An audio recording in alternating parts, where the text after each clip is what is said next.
Does anyone have any questions about snacking specifically? How are you feeling about snacking personally? Do you feel like it's good, not good for you? Feel like it's good. Yeah, yeah, Go ahead, Sonia. Oh, thanks, Alyssa. Well, I was doing really good with like the timed eating for yeah, about 6 or 8 weeks. I was doing really good. great. And then I started to not feel well. I didn't feel well and I hurt my back. And I think the not feeling well and the chronic pain must have released like cortisol or something in my system because now I'm just craving carbs all the time. Mhm. And is that what happens like when you're in pain and not feeling well? Like I just feel like carby snacks all the time. Yeah, so I think part of it can be the stress related to like being injured or being in pain or whatever, absolutely. But being in pain uses a lot of energy, right? It's using a lot of your body's working when there's pain, there's inflammation, there's something happening. So the body is using up a lot of resources to help address that issue. And when we have low energy, the body will always tell us to eat carbohydrates because in the short term, that is what's going to give us energy quickly in a timely fashion in that moment. It isn't always the best like long-term solution, but that's your body's, your brain's way of saying like, hey, I'm really struggling here. I need some quick fuel. So your body will always crave carbohydrates when you're tired. So I think then the question there would be, do you feel like you need that extra energy to function, to focus, whatever? Or can we sort of override that, know what's happening? Okay, this is the brain just tricking me into eating all these carbs. And can I make do with something else instead? So again, that's where that intuition comes in, right? Like, and sometimes you just need those extra carbohydrates, right? You just need that extra energy. If you're in pain or you're more stressed or you haven't been sleeping as well, like whatever that might be caused from. I think for me, I don't really think I need the form of carbohydrates that I've been eating, which has not been good, but I Mhm. could have like a apple with almond butter. Sure. And that's Which, carbs, right? yeah, which would have been better than all the Christmas cookies I ate Yeah. this week. And I mean, that's okay. You can just let that go. That's fine. But I think, don't hold on to it, but also look back and reflect on it and just ask if you feel like that was the best choice in that moment. And sometimes the wrong thing is the right thing, if that makes sense, right? Like sometimes the cookie or the glass of wine, whatever your vice is, sometimes that is the right thing. But I think, yeah, I feel like you can include. So maybe what I would suggest for you is choosing like whole grains or like whole grain crackers or fruit for something sweet or something a little bit more nutritious. Pair it with something with healthy fats or protein and see if that provides you with enough of a little energy boost. And I would say for you, while you're really struggling with the back thing, maybe you do just need to at least include a mid-afternoon snack or schedule that in, see how that feels for now. Okay, thank you. Yeah, absolutely. So Alyssa, you were saying you are a snacker. I wouldn't say like in general, but the reason I'm so interested in what you said about like doing the afternoon snack and the Mhm. before bed snack, because I feel like I'm in the young kid trap of like we eat dinner at like 5 or 5:30, because like my 18-month-old will go crazy like if we don't eat that early. So, and because I have a 4-year-old, we're like we're not doing that thing what we used to do where we would feed the kids at 5 and then like we would have a civilized dinner at like 7:30. Mhm. Now we're like all, trying to have good like food habits and all eat dinner together at 5 or 5:30, which means like by 10 p.m. I'm starving. Totally. And so I feel like I'm on this like 4 meal a day pattern where I'm like I eat a great breakfast and then I'm fine between breakfast and lunch. And then it like starts around like 3 or 4. I'm like, oh yeah, I think maybe I'm way under calories. Like I'm eating 2 meals that are decent, but Mhm. then I'm like starving. So then I'm starving for our 5 o'clock dinner and then Mhm. I'm starving again at like 10. Mhm. But I just wonder, is that like a bad like long term. Like this is not like, oh, it's been like a crazy week, so like I eat a snack at 10 every night. Like I definitely eat a snack at 10 every night.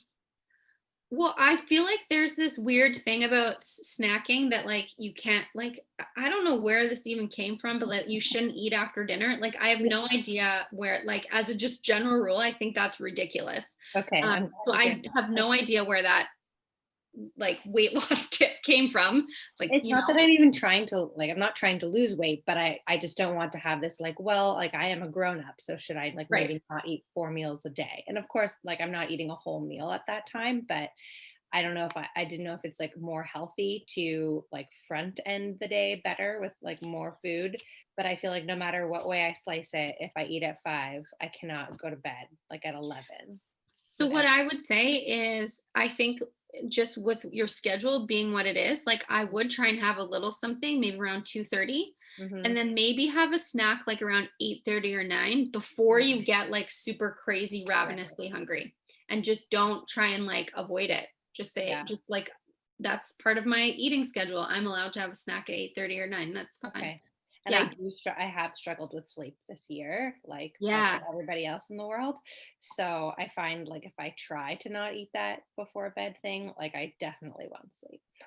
Well, yeah, because then not only is like your stress stuff happening, but you're also actually hungry, which can also wake you up or Right. prevent you from falling asleep in the first place. Like So I think for 8:39 is a you, better time to eat than what's like that? 8:30 or 9, you would say is like a better time to eat than like 10:30. The only reason is because then there's just some time for your body to digest a little bit Yeah, before you're like horizontal lying down, right? true. So it's literally just like a physical issue. Okay. So you So don't see I that would as like say, a problem, like that if as that's just a normal thing. Because I'm definitely sort of like not beating myself up about it, but being like, okay, like here you go again, having like another like bowl of cereal. yeah, Like a child, like come or like a teenager. I used to do that when I was a teenager, like yeah, come me home too. like late and then just like eat cereal. And now here I am, like, well, it's time for my nightly cereal. Yeah, but I do think the carbohydrates later in the day would be helpful for you Okay, just to manage the sleep piece too.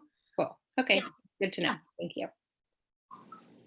But yeah, I think the mid-afternoon snack might also be key because then you won't be starving at 5 and then you know what I mean? Totally. It's I Yeah. can see it's like if you have a total amount of calories that your body needs in a day and you're only getting like, 20% of them or a third of them by like 2, then you're trying to make Mhm. up for it the rest of the day. Yeah. Yeah, yeah. So I think for you those 2 snacks might be key. Okay. Yeah. Permission to snack. That's great. Thank Permission to snack. You got it. All right, Patty, what about you? How's your what are you feeling about snacking? Well, I think snacking is probably my downfall. Okay. Um, Emotional snacking, or not even emotional, just boredom. Yeah. I feel Uh, like that's a that big one time of these the days. day, that time of the day, so I should have something. Mhm. Um, I'm trying to like at nighttime and because I'm not hungry. I'm not hungry. Mhm. Mhm. Like I'll have a snack an hour after dinner. Like you don't need that. What are you doing? So And I'm your really, dinner's not enough if you oh no, really are an hour no, hungry an hour after no, dinner.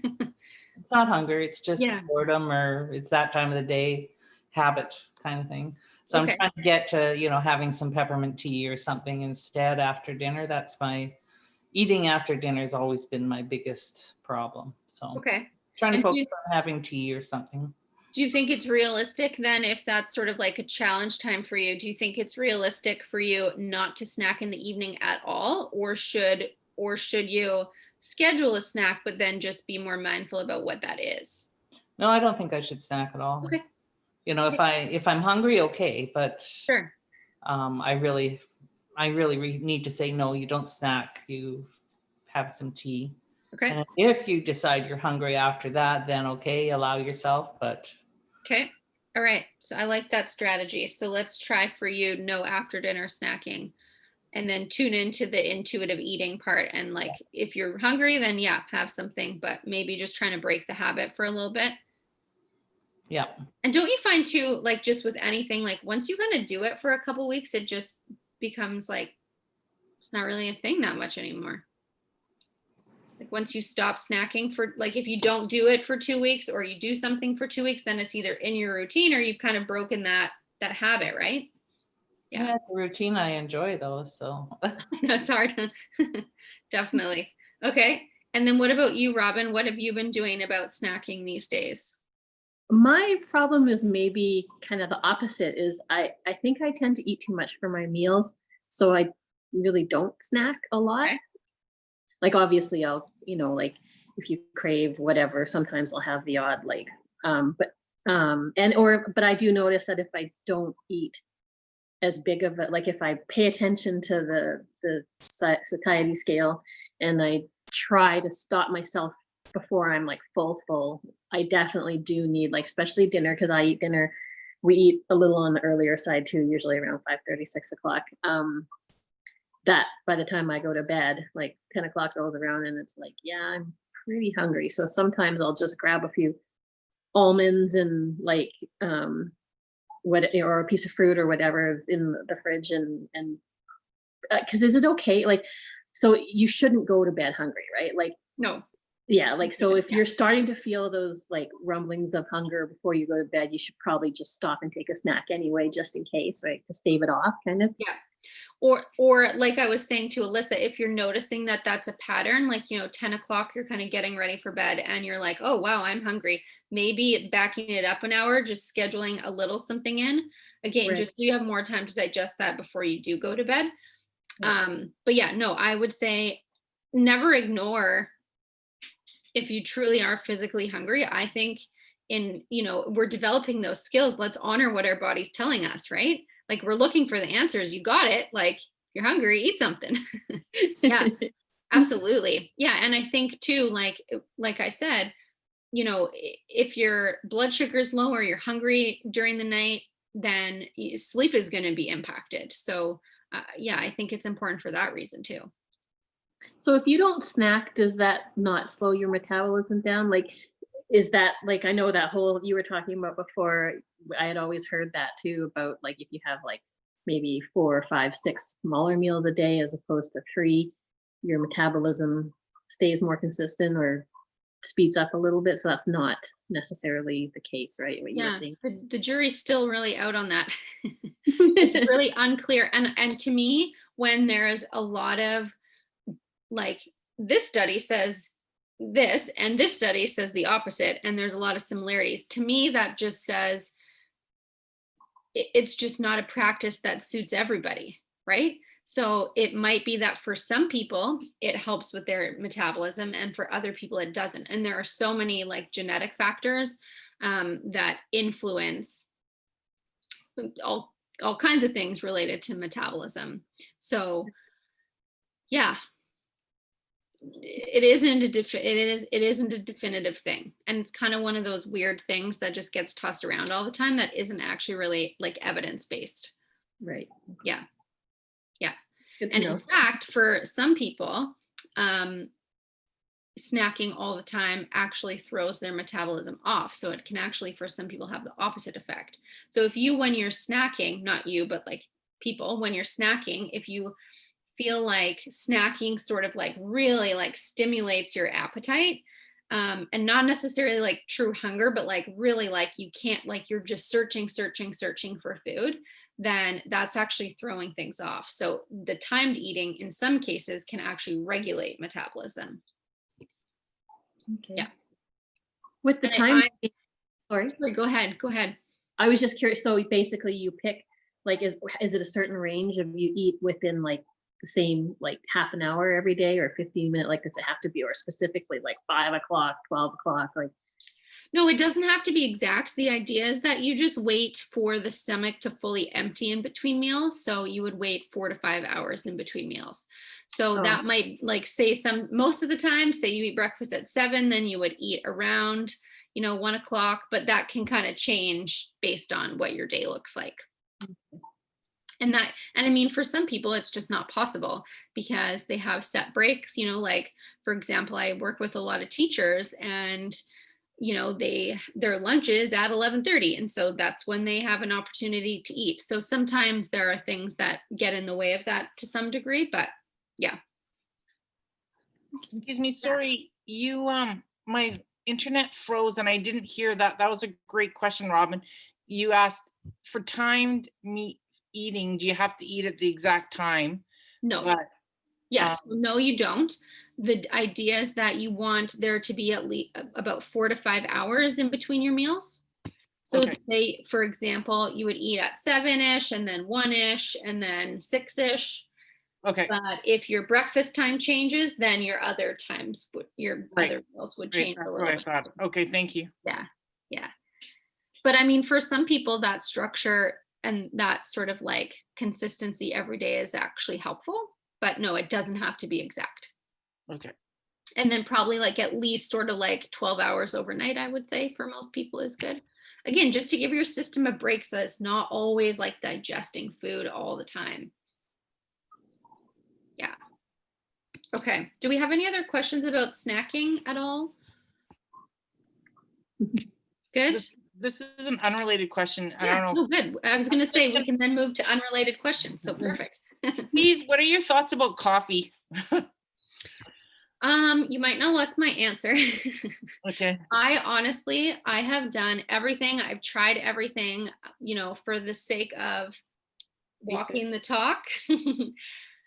Cutting out coffee has been the single most beneficial thing I've ever done in my whole life for my health.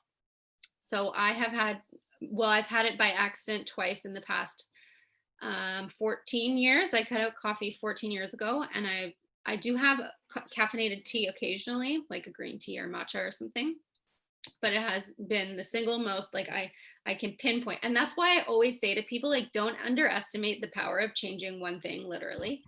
Because I can literally, like, I've done everything. Like, I've been vegan, vegetarian, paleo. I've tried like a million things, gluten-free, whatever.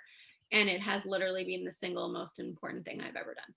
how did it change things for you? Yes, I'm dying to know. Yeah. Well, I had a lot of sleep issues. I had a lot of like anxiety, and both of those things pretty much like disappeared when I cut out coffee.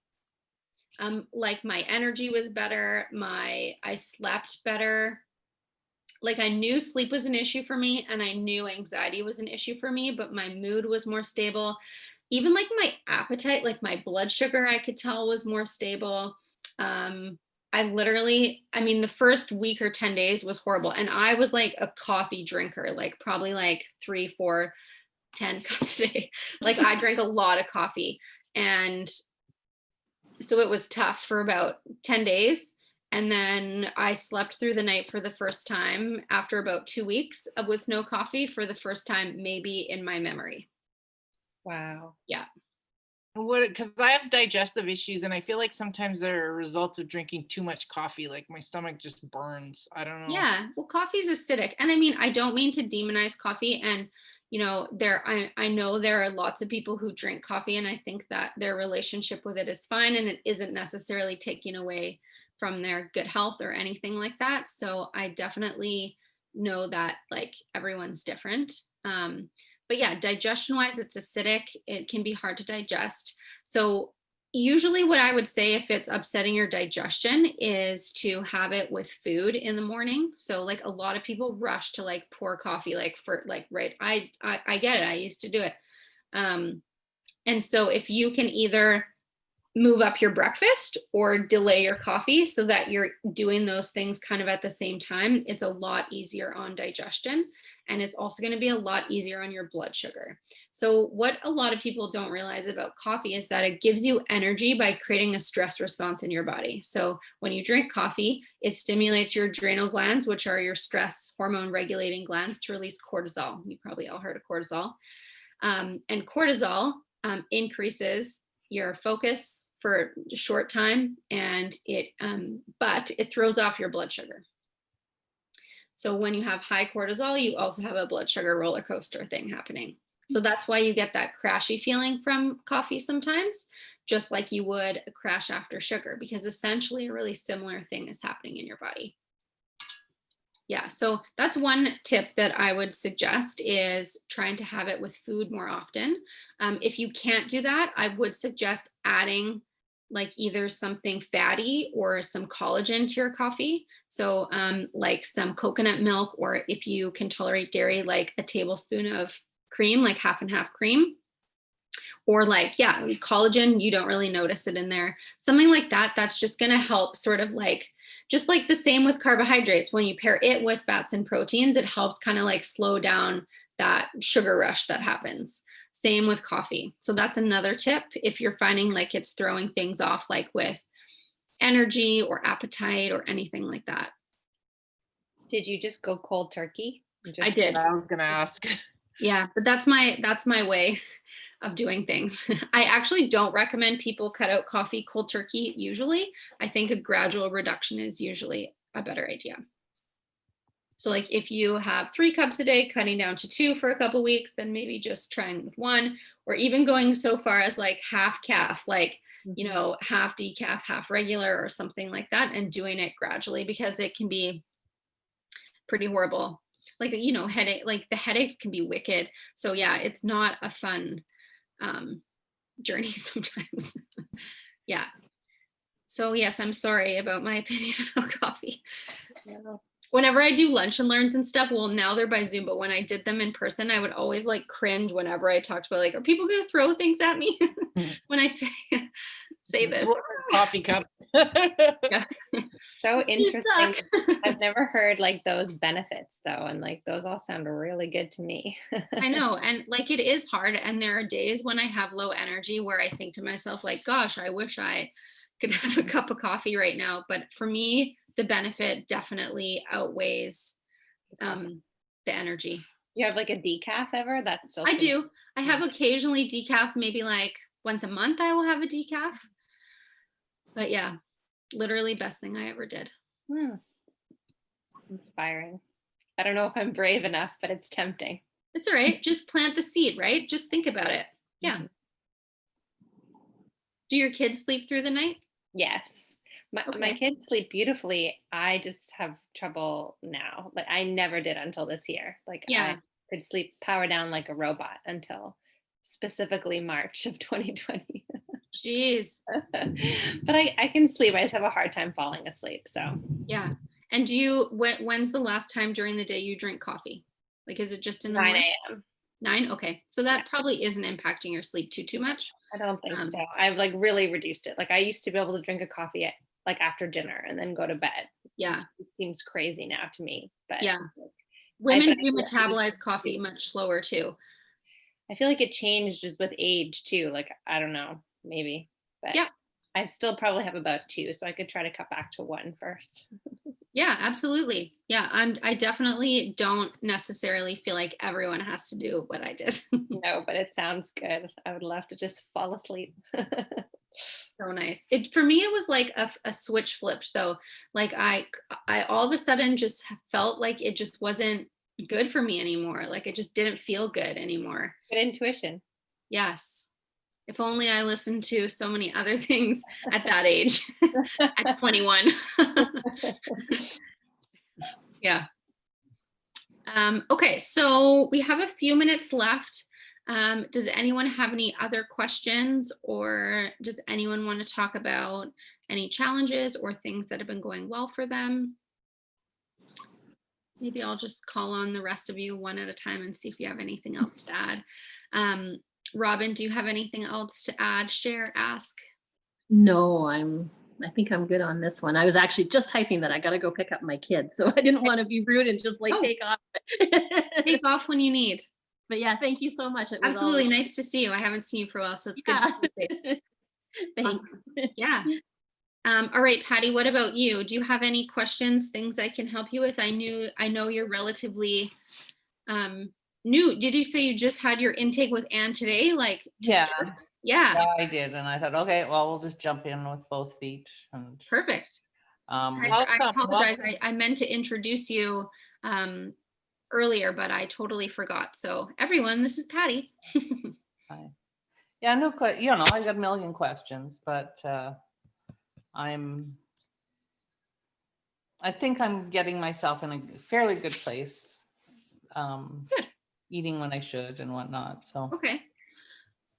Well, what I would maybe suggest, I know it's all a lot when you kind of like first get started with everything, but maybe over the next week or two, just kind of jot down if there are any questions that come up or any challenges that you kind of see are happening. Like, okay, this does seem to be something I want to work on. Just jot those down and then let me know in these group sessions anytime. Because usually the format is we'll do the little training at the beginning and then we'll do Q&A. So definitely use the time if you have anything you would like support with. Okay, thank you. Yeah, of course. And what about you, Alyssa? Anything else you're No, I'll go back to looking at the carbohydrate thing. Like I know these are things I know, but I just Yeah. feel like as you know, like my son gets older, is going to school, and I'm packing like kindergarten lunches. I'm like, oh, there's like bagels in the house again. right? Right. Yeah.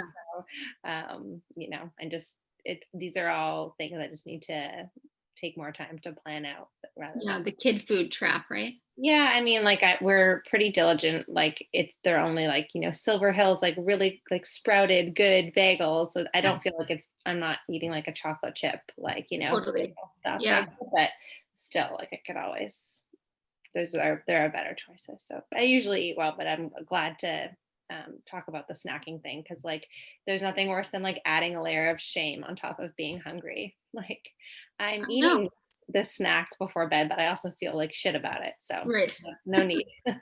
No need. Permission to snack, as we said. Yeah, no, this is helpful. Thank you. Yeah, absolutely. And what about you, Sonia? Anything else before we wrap up tonight? Well, I was just gonna say some people say you're not supposed to drink when you eat because like it messes up with the digestive enzymes. Is that true? Or should I want to eat less, so I'm going to slow down my eating and really chew and look at my hunger signals, but should I drink like a bunch of water before but then not drink during my eating? I would say, I mean, so yes, you can definitely interfere with digestion if you drink a ton of water before, during, or just after a meal. Oh. So I would focus on like if you really want to sort of like ensure that thirst is not part of like the hunger signals, which it certainly can be. I would say maybe like an hour before, make sure you're really, really hydrated, get a couple glasses of water in or something. And then you can totally have small sips before and during and after. I just wouldn't like have 2 huge glasses of water while you're eating, especially if you do struggle with digestion. I know you mentioned coffee upsets your digestion, but I don't know if you feel like that's something that can tend to be an issue for you. It is, yeah. Yeah. So then I would say just try not to do too much. The other thing you can do is drink like room temperature or some warm water, herbal tea instead of cold water. And that's just easier on your digestion too. Oh, I didn't know that because I Yeah. always drink cold water. If it's too cold, it can actually, because your whole GI tract is a muscle, right? So if you think about when you're cold, you kind of like tense up, right? So all the muscles in your GI tract can tense up if you're drinking or eating too much cold stuff, especially in this weather when it's colder out, right? It's easier to balance that when the weather's hot. But so yeah, room temperature, like just leaving. Do you have like a Brita filter or do you use tap water? Yeah, I just get it out of I just do tap water, so that's fine. Yeah, so that's fine. You can easily do room temperature from the tap. Or yeah, do a herbal tea, which is nice, especially when it's colder out too, I find. Okay, that's really Yeah. good to know. Thank you so much. Absolutely. All right. Everyone good? Awesome. Is anyone coming to the later thing this evening at 6:30? Yes. Awesome. I'll see you then. Great. Okay. Well, thanks everybody. Enjoy your evening and I will see you soon. Bye, everybody. Nice to see you. Nice to Bye. meet you, Thank you. Patty. Bye.